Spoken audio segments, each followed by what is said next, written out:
જય શ્રી કૃષ્ણ ફ્રેન્ડ્સ, આજે આપણે ટમેટાનું સૂપ એક અલગ જ રીતે બનાવવાના છીએ.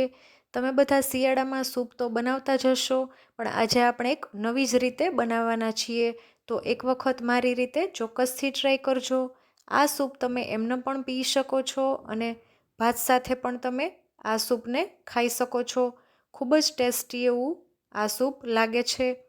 તો ટમેટાનું સૂપ બનાવવા માટે મેં અહીંયા લાંબા જે પાકા અને લાલ ટમેટાં આવે છે એ લીધા છે. આ સૂપમાં દેશી ટમેટાં જે ગોળ આવે છે એ લેવાના નથી, કારણ કે દેશી ટમેટાનો ટેસ્ટ ખાટો હોય છે અને આ સૂપમાં ખાટો ટેસ્ટ મજા નહીં આવે. એટલા માટે આ રીતના પાકા અને લાલ ટમેટાં જ પસંદ કરવાના છે. હવે આપણે એક કુકર લેશું અને એમાં બધા ટમેટાને નાના નાના પીસ કરી અને સમારી લેવાના છે.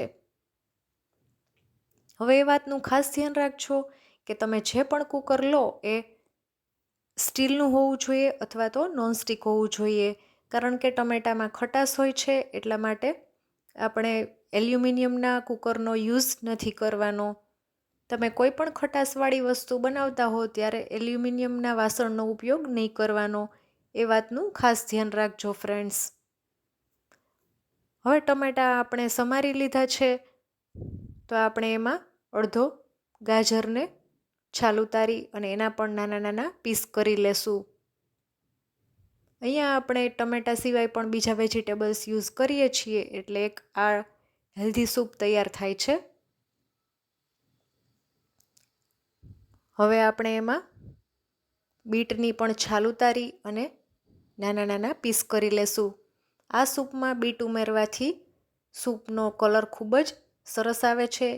તમે આગળ વિડીયોમાં જોઈ શકશો, એકદમ સરસ રેડ કલર સૂપમાં આવશે અને બાળકોને કે મોટાને ખ્યાલ પણ નહીં આવે કે આ સૂપમાં બીટ ઉમેર્યું છે. અહીંયા આપણે બધા સલાડના વેજીટેબલ્સ ઉમેરવાથી એક હેલ્ધી સૂપ બને છે, જે બાળકોને બનાવીને તમે આપી શકો છો. ત્યાર પછી 1 ઇંચ આદુનો ટુકડો ઉમેરી દેશું. એને પણ ઝીણું ઝીણું સમારી લેવાનું છે. શિયાળામાં આદુનું સેવન કરવું ખૂબ જરૂરી છે, કારણ કે તે શરીરને ગરમી આપે છે અને આ સૂપમાં આદુનો ટેસ્ટ પણ ખૂબ જ સરસ લાગશે. એટલે આદુ ચોક્કસથી ઉમેરવું. હવે અડધો ગ્લાસ પાણી ઉમેરી અને કુકરનું ઢાંકણ બંધ કરી અને મીડિયમ ગેસ ઉપર 4 વિસલ થવા દેવાની છે. 4 વિસલ થઈ જાય એટલે આપણે ઢાંકણ ખોલી અને ચેક કરી લેશું. તો તમે જોઈ શકો છો કે બધા વેજીટેબલ્સ સરસ બફાઈ ગયા છે. હવે આપણે વેજીટેબલ્સને ઠંડા થવા દેવાના છે. વેજીટેબલ્સ ઠંડા થઈ જાય એટલે આપણે એમાં 1 ગ્લાસ પાણી ઉમેરી દેશું અને બ્લેન્ડરથી આપણે વેજીટેબલ્સને ક્રશ કરી લેવાના છે. જો તમે હજુ સુધી મારી ચેનલને સબસ્ક્રાઈબ ના કરી હોય તો સબસ્ક્રાઈબ કરી દેજો અને બાજુની બેલ આઇકન પર ક્લિક કરવાનું ભૂલશો નહીં, જેથી કરીને નવા વિડીયોની નોટિફિકેશન મળતી રહે. તો હવે આપણે ટમેટાં સરસ ક્રશ થઈ ગયા છે અને તમે જોઈ શકો છો કલર પણ ખૂબ જ સરસ લાલ આવ્યો છે, કારણ કે આમાં આપણે બીટ ઉમેરેલું છે એટલા માટે. હવે આપણે એક બાઉલ લેશું અને એના ઉપર આ રીતનો જારો મૂકશું અને ક્રશ કરેલા ટમેટાને આપણે ગાળી લેશું. આ રીતના ગાળી લેવાથી ટમેટાના બી અને ટમેટાની છાલ બધું અલગ થઈ જશે.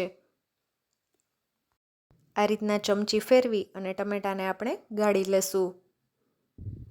જે બાળકો ગાજર, બીટ, ટમેટાં સલાડમાં ખાતા નથી હોતા, એના માટે આ રીતના તમે સૂપ બનાવીને આપશો તો બાળકો ફટાફટ પી જશે અને બાળકો માટે ખૂબ જ સારું સૂપ છે આ.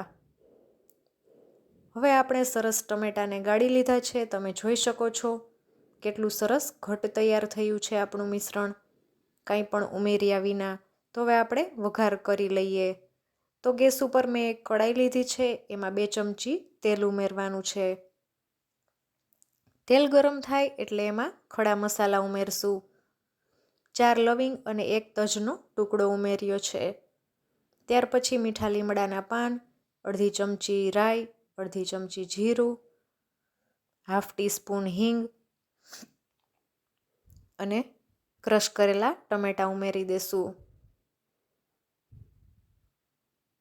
ત્યાર પછી આપણે એમાં ચપટી હળદર, અડધી ચમચી ધાણા જીરું પાવડર, 1 ચમચી લાલ મરચું પાવડર અને સ્વાદ અનુસાર મીઠું ઉમેરી દેશું અને સારી રીતે બધું મિક્સ કરી લેશું. તો તમે જોઈ શકો છો કેટલું ઘટ સૂપ બન્યું છે. હજી આપણે ઉકાળવાનું પણ બાકી છે, તો પણ એટલું ઘટ સૂપ તૈયાર થયું છે. હવે આપણે આ સૂપને 4 થી 5 મિનિટ માટે મીડિયમ ગેસ ઉપર ઉકાળી લેવાનું છે, જેથી કરીને બધા મસાલા સૂપમાં સરસ ચડી જાય અને સૂપનો ટેસ્ટ વધી જાય. તો તમે જોઈ શકો છો સૂપ ઉકળવા લાગ્યું છે. આ સમયે તમે સૂપમાં ટેસ્ટ કરી અને કોઈ પણ ઘટતી વસ્તુ હોય તો એડ કરીને બેલેન્સ કરી શકો છો. જો સૂપ ટેસ્ટમાં થોડું ખાટું એવું લાગે તો તમે એમાં ચપટી ખાંડ ઉમેરી અને ટેસ્ટ બેલેન્સ કરી શકો છો. હવે આપણે એમાં છેલ્લે સમારેલી કોથમીર ઉમેરી દઈએ અને ગેસની ફ્લેમ બંધ કરી દેશું. તો તૈયાર છે આપણું સરસ ટમેટાનું ગરમા ગરમ સૂપ. આ સૂપને તમે ભાત સાથે પણ સર્વ કરી શકો છો અથવા તો તમે એમનેમ પણ પી શકો છો. હવે આપણે સર્વિંગ બાઉલમાં લઈ લઈએ. ઠંડીમાં તમે આ રીતે એક વખત ગરમા ગરમ સૂપ ચોક્કસથી ટ્રાય કરજો અને મને કમેન્ટ કરીને જણાવજો કે રેસીપી કેવી લાગી. ફરી મળીશું નવા વિડીયો સાથે. ત્યાં સુધી આવજો.